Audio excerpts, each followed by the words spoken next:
for those of you who have read my book, the Book of Oldishness, you'll know that I have a vision with Plato. And Plato talks to me about the forms. And at the time, I never really understood the significance of Plato talking to me about the forms, or where I would be going in relation to Plato and his philosophy. But it dawned on me recently that Plato never was married. He was fully devout to philosophy and the forms and teaching at his academy, etc. And he was just committed to being the best version of himself. This dude, like this ancient Greek philosopher, he literally had fun ignoring reality with a full sack. Like, this dude really did. Like, that's all he did. And I was just thinking to myself, oh my gosh. You know, we're so, many philosophers, like, I don't consider myself a philosopher. I might be philosophical at times, but my philosophy and the full sack philosophy, for those that are familiar with my work, the full sack philosophy is that of no philosophy. Just ever flowing. Keep opening the heart. Just open, open, open. Keep opening as much as you can in the spirit of the moment. And it was just so funny to me when I realized this. I was like, holy crap. Plato, he literally had fun ignoring reality with a full sack and just lived his life thinking about the forms. Now, I'm quite certain that the forms, like, let's say this cup, right? There's a form of this Reese's cup that is just immaculate. You know, is it the spirit of this moment kind of cup? Maybe. Maybe it's not, maybe it is. Now, Plato, though, he would say that the forms are, you know, the real truth, per se, right? The forms are the real truth. But I would say that what Plato's talking about is almost like the astral plane or the ethereal plane. I would say more of the ethereal plane than the, the astral plane. But it's very interesting to read through Plato's works and such. And, you know, he was very concerned with truth and justice. I mean, you read The Republic by Plato, and Socrates, of course, never wrote anything down. And Socrates, according to the historical faculties that we have, he was definitely not a full Sackian. That dude went to town. Aristotle also was not technically a full Sackian man. That dude went to town. Aristotle actually was very, very adamant about the expression of sexual pleasure being a very important part of the human experience. If you've ever read Nicomachean Ethics, that's where he talks a little bit about that.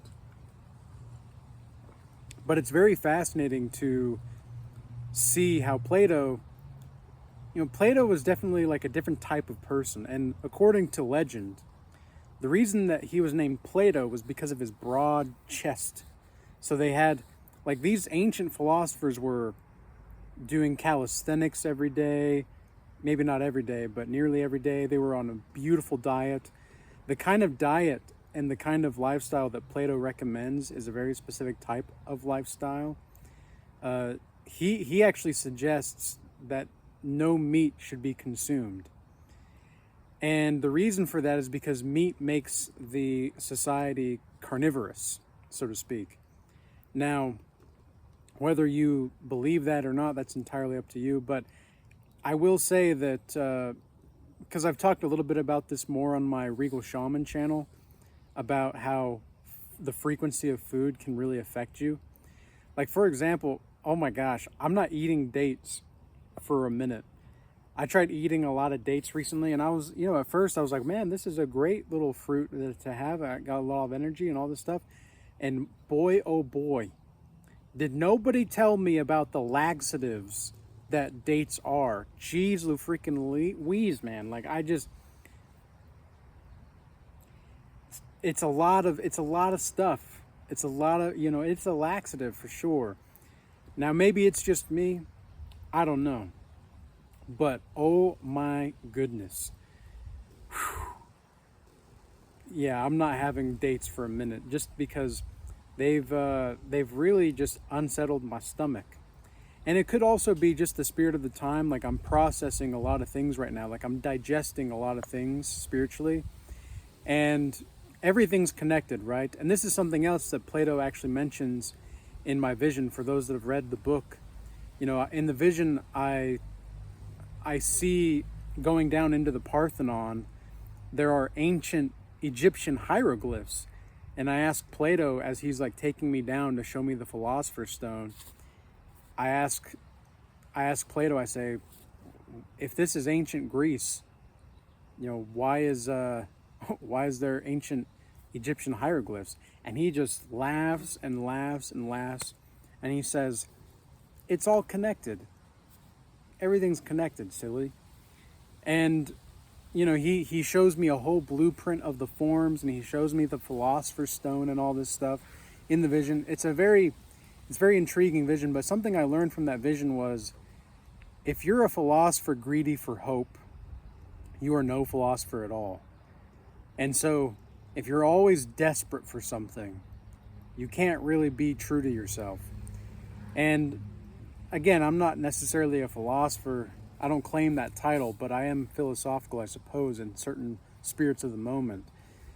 But, really, this is a fascinating time in which we live in a day and age where people are so rushed to get to the next thing, or to, it's this or this, it's that or that. I've got to do this to get a that, and I've got to get a that to do with this, and all this, it's just a never-ending process. Nobody can just chill. Nobody can just chill the fuck out. And they're like surprised. I've actually had a great response from women. Women love the fact that I'm just very relaxed and chill. Men, they get envious or they love it. Like, women all just kind of mold into me, and they kind of merge with my energy. Like, yeah, there's going to be some weirdos for sure for women, but like, for the most part, women will just merge for my energy, for the spirit of the time that we're together, until they start to like, it's like if we spend too much time together, or we invest too much time together, that's when things start to forget it, because at that point, they're trying to take from me before I'm ready to give something.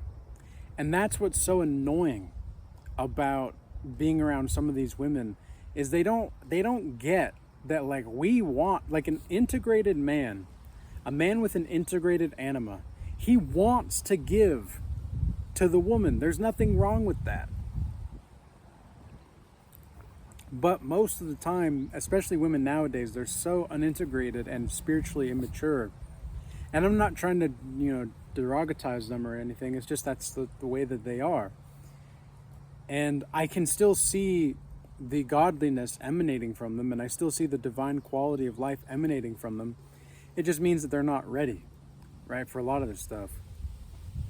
But yeah, I mean, they're always trying to take before you're ready to, like, want to give. Like, you want to give, but it's like, look, we've got to be, this has got to be, because we are still in a physical plane, and because I know your ways, woman, because I know your tricks, we have to do this reciprocally. We have to. Otherwise, it's just not going to work. We have to have a value exchange for value. Otherwise, it's not going to work on this plane of consciousness. So, like, yeah, I still see that, and I can still love unconditionally. However, even that, I can see how that can be a condition. Don't get me wrong. But it's like, we have to operate on different planes of consciousness at one time. And so still see the essence of them, and the godliness and the soul of existence expressing itself through. But yeah, no. Whereas with men, my zenness, it kind of just, they love it or they're envious of it. There's really no in between. Really no in between for the men. I mean, really for anybody anymore. And what's so fascinating is how you'll be super chill. You know, just chilling out, ignoring reality, having fun with your full sack. Man, you guys made me laugh. Oh my gosh. I was reading through some of the comments on my recent post with the YouTube post that I did. It was this regular guy walking, and then this like huge, majestic beast like god, you know, from like a video game or whatever. And the beast like god, I had the idea of a full sack, and then for the guy, I put, you know, actually having a full sack. There was a few people who asked what that was about. And then there were just some of the comments, man. Oh man, you guys make me laugh with those. I saw somebody was like, somebody said, like I swing my sack over my shoulders, and then somebody's like, I'm hanging out with Sackwise Gamgee and Frodo as Sackins or something like that. Oh my gosh, that was so funny. I love the creativity that you guys have with those. It's super funny. Bilbo Swaggins or Samwise or Sackwise Gamgee, that's what it was. Oh man. Super funny. But yeah, I mean, this is just part of having fun ignoring reality, man. Life doesn't need to be so serious all the time. I mean, and somebody told me recently, they were talking about job security, and I was just like, man, job security is such an illusion. I didn't say this, of course, but like, because when you're around certain people, again, it's not like you don't like these people. It's just like you can't really talk about certain things, because once things get true, that's when people's real, you know, their real self comes out. And when I say the real self, what I mean is it's because the Regal Change old timers know there's a differentiation between reality or realness and truthfulness. Real and truth does not always co-align in the Regal timeline theory, because it can be real that you're experiencing delusions, and it can seem real, like the delusion is real, but it's not true. Well, so how do you know if you're experiencing the truth or not? Well, something either is or it isn't. And it's either happening or it's not. That's it. It's a happening or it's not a happening. And that's just all that there is, man. And because some people have asked me, of course we got an airplane or a helicopter or whatever. Some people have asked me, I've got to ignore reality. Some people have asked me, I feel like I'm fading into nothingness more. I'm fading into nothingness. The more that I feel, the more pain I feel, but also the more empty. And it's like, well, you could see it that way, sure. That's a real perspective. But you could also see another real perspective, which is now you're free to be anything. Now you're free to be anyone. You don't have to be confined to one thing all the time. I mean, people like consistency. And don't get me wrong, consistency is great. It's fantastic. And this is one of the reasons why I have the Godlike Mastery offer that I do. This is one of the reasons why I have the Regal Academy. Because I've thought a lot about just not doing these things, because I don't want my own attachments to proliferate, or my potential attachments that I don't know about to proliferate into the separateness or to induce separateness. But it's like, but we have to do something. You know, you can't just, I mean, you can do nothing, and that could be doing something is your nothing. But I don't see it as part of the expression of the soul of existence in myself and in this incarnation to not have academies or to not do the Godlike Mastery offer, and to be consistent with those people, because sometimes the way that I describe it with the people that I've worked with, and I've worked with over 600 people worldwide, just in godlike mastery, one-on-ones, etc. Not so much with the godlike mastery, because that's a very specific type of offer that I have. But the godlike mastery initiation offer, that's because that's what it is. It's an initiation, essentially, is a system to help you get out of systems. It's a form to help you get into the formless. So this goes back to Plato, right? This is also why I trust that Plato had academies.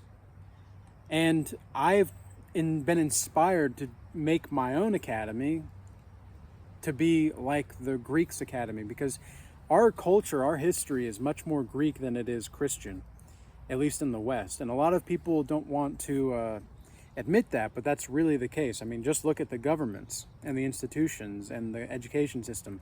It's all based on Greek culture.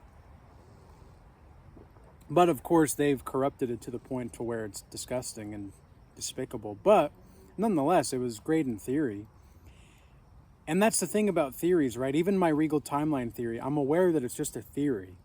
I'm aware, but like, again, it's what else am I going to do? Like, there's a great quote by Buddha. I don't remember the exact phrasing of the quote, but he said, if you want to know how many times you've been incarnated and reincarnated, it's like, think about every time you've been incarnated, there's been a stone, a mile wide and a mile high, big stone. And he says, every lifetime, a man comes and he takes a silk sheet and wipes away the stone. Every single lifetime. The stone has still not yet been, gotten completely done and eroded away from the silk sheets every single lifetime. That's how many incarnations you've had. That's how long you've been in the game. So don't get too hung up about it. Now that's really something to think about, because, oh my gosh, there was a bee. And don't be spiritually deaf. Whenever you see signs or symbols like this, think about what you're talking about, why you're talking about it. Okay, a bee showed up as I was talking about incarnations and such. So the way that you can see bees is, harnessing the honey, the sweetness of life, right? So think about that for a second. You can just ponder that. You don't have to, maybe don't think about it. Yeah, ignore the reality and just have fun, man. Have fun, bro.